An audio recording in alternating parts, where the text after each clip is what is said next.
This is actually why, again, I talk so much about like focusing on your customer. You actually should treat everybody that you work with on your and so let's talk about also when you're influencing without authority as a product manager. Who are all the people that you need to influence? I think about all of these people as sort of like concentric circles. Like the most important and immediate group to you is that cross-functional core team, right? Some people call it a core team, some people call it a squad. So that is like your TL, your tech lead, your designer, probably starting with you, your tech lead, and your designer. Like that triad needs to be super tight. I will actually often include my product marketing person in that triad. Because I think about customer experiences and a product is not just the pixels on the screen, but like what somebody experiences from a marketing campaign through onboarding, through use, through retention. So often PMs neglect product marketing until the very end. Don't do that. Like think about marketing, design, your tech lead who represents engineering, and you as this core team. Those are like the leads. Then I think about the core team as like the engineers then, who are often also working with this team. If I have a researcher, again, they're somewhere between like a lead and on the core team. Every time I join a core team, I step back, and this is my personal style. I step back and I look at how that team works together. The thing about a core team and the thing about everybody that you work with as a product manager is like you need to put those people together like puzzle pieces. And your first job, and they actually all hold, I think of everybody as a puzzle piece, both in like their style, because people have different shapes and edges to how they work, how they like to work. They also have different shapes and edges to like the knowledge that they actually hold. So your job is to think about how do I get all of these different people to work well together? And how do I take everything, all the expertise that they have and also put it together in a way that works together? So I'm stepping back and I'm looking at how the team is functioning today. And I will actually sit down with everybody on the team, everybody. So the leads and all of the individual engineers, and often individual engineers, if you like set up one-on-ones with them. In the beginning, they have worked a lot with PMs who actually rarely talk to them and often go through their TL. Again, depends on the size of the company. So just go in very open, say, I just want to get to know you. I'm new.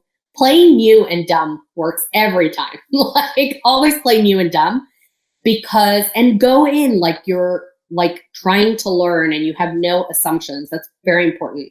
You're not feigning it. That's how you should be. And the thing that I'm trying to understand on everybody on the team is I ask the same questions I actually ask my customers. What are your goals? What does success look like for you? And how have you worked with product managers in the past? Like, what can I do to help you be successful? That's the type of orientation. Like if you orient yourself around how you're going to make the members of your team ultimately be successful. And that's why you're asking for what are your goals? What motivates you? Get a really clear sense of how they are evaluated by their manager. What I have found is on cross-functional teams, every function is rewarded in a slightly different way. So you need to know like how everybody is rewarded and what's motivating them in order to understand like how you define success for the team. You have to come up with a collective like definition of success for the team that accounts for like how people are incentivized and motivated. If you don't do that, your product is not going to be successful.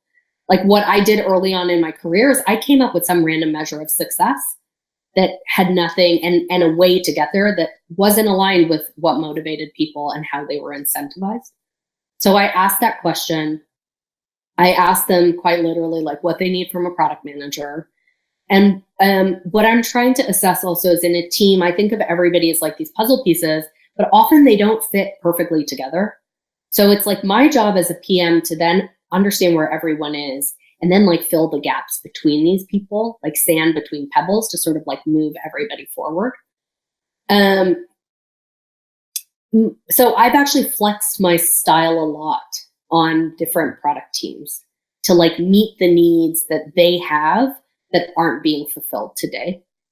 And it's just, and that's, you're like, I asked you about influencing without authority, but that's the baseline. Like, you cannot influence anybody if you don't understand what motivates them. And what you're trying to do is align around their needs. But then what you're also doing is thinking about, what do our customers need? What is value to the business? And how do I bridge the gap between what motivates these people and how we're going to get there? And then what I'm constantly doing is sort of trying to map the ideas.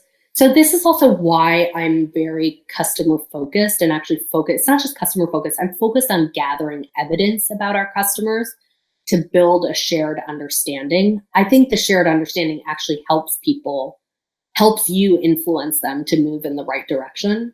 Because at the end of the day, if you have this shared understanding about the customer, and again, I will adjust how I involve them and when I involve them. And I will actually tailor my style. So you'll also see, if you're on one of my teams, I will tell you in a stand-up what we learned. I will send out a deck. I will probably set up a meeting, and I tell everybody, like, it's optional. Like, whichever format you want to hear from me from, I will do for you. And building that shared understanding, I find that when you do that and when you understand what motivates people, like, the gaps between people they're not so wide. And so because you understand what motivates them, you built common ground with them, and you're constantly checking back in. I also think a lot about, like, checking back in with people because their needs change over time. And you're building that personal relationship with them. You have shared understanding. You understand what motivates them. You have a shared and real relationship with them. I also push everybody on my teams to always be willing to dissent. Like, that's really important. Like, I tell them, I give a speech every time I join a team, and I check back in to say, like, the most important thing to me about this team is that, like, if your spidey sense goes off about anything, about a decision I made, about the way I behave, about the way somebody else is behaving on the team, like, just say it. Say it to me, say it to the team. Like, if you cannot say what's in the back of your head, like, that's what I count on. So influencing without authority is actually, like, trusting and understanding where people are at, building common ground with them, building a shared understanding, being clear about where you're going, and giving everybody the ability and the right and, like, the responsibility to dissent and question and correct that vision. So I also never present stuff as, like, this is what we're going to do. I don't. I always say, like, this is the problem. This is what we know about the problem. This is what I think we should do.